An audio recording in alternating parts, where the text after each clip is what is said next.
majority of the world has gone dark, leaving only a small section of Eastern Europe unaffected. As hostile creatures start approaching and recon units go into the dark, not returning, what do you do?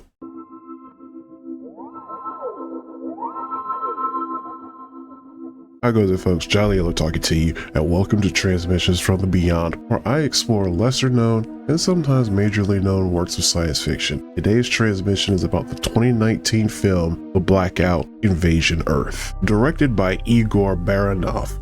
In the near future, an unknown circumstance causes most of the Earth to go dark, leaving the fates of billions a mystery. Military presence has gathered in the last known unaffected area in Eastern Europe known as the Circle of Life. Research is underway. The race to save Earth, or what is left of Earth, is on. So the Blackout, it presents an interesting premise.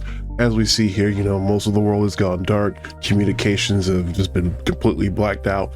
And people inside of this Circle of Life, they have little to no idea what has happened outside of this immediate area. And then things start to kind of pick up from there as the discoveries of why the majority of the world went dark, and even to why their one little section of the Earth was left unaffected. But I don't want to really spoil that for you. I will say that this is something of an interesting movie because it starts off as just a simple disaster movie. We're thinking, okay, it's just going to be your generic action movie with undead in it, but it's actually something else. And again, I'll leave that to you to figure out for yourself. All around, I do believe it was a good movie, and it does dig deeper as the movie progresses, which is something I do very much like here. But what you are seeing there on the surface is largely going to be military action with unexpected elements of science fiction, because there's stuff in there that you kind of didn't see coming, but once it gets there, it's like, oh, that kind of does make sense. Now, for what I enjoyed about this movie specifically is, first and foremost, it takes place in Eastern Europe. So we get something of like a futuristic look that's not just the United States or some random made up outer space location. Because when it comes to science fiction, especially when you're used to just seeing what your own country produces, you're kind of led to this idea of, maybe not an idea, but you maybe kind of forget to consider what futuristic would look like in other places outside of your own. And with America, I am an American in the United States.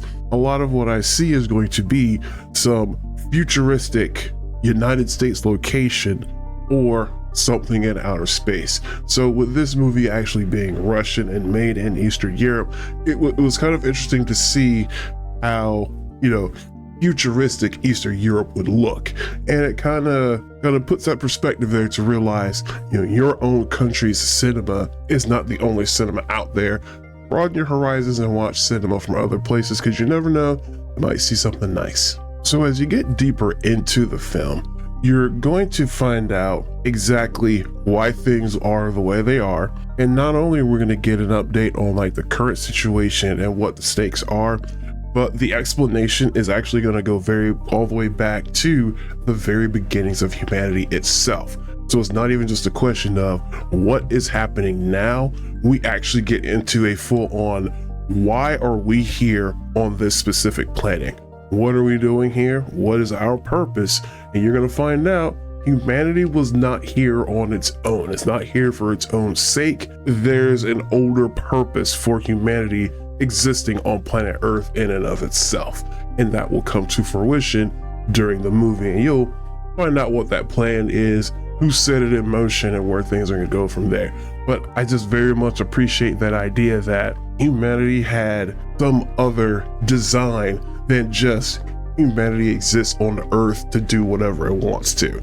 It gives a purpose. Now, on the other hand, something that kind of did go the wrong way with me is, with this movie being in Russian language, it was dubbed in English. And maybe this is one of those things where it comes down to live action, but I didn't like the dub job of the movie. And maybe this is just a generic thing when it comes to dubbing from one language to another, but you could definitely tell the voice that is going on when someone speaks on screen, it definitely doesn't match the person or the actor on the screen giving their expressions.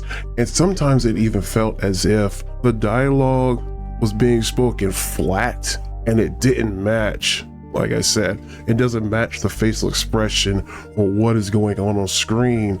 So it kind of feels not just flat, but sometimes even just unemotional, or maybe an incorrect emotion. Like there's a mismatch between the face on the screen or even the versus the tone of what is being said.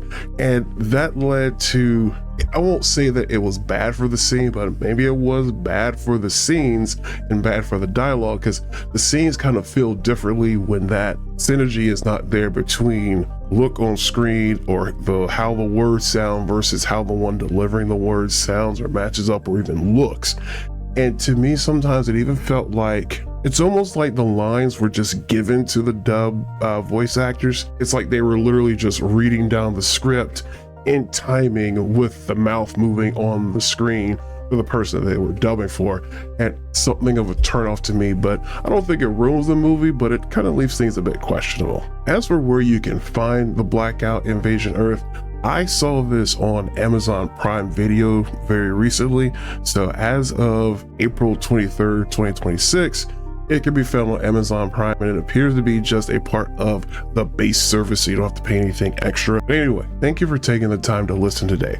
I'll be back soon as I continue to explore lesser known and sometimes majorly known works of science fiction. As always, keep exploring. Transmission over.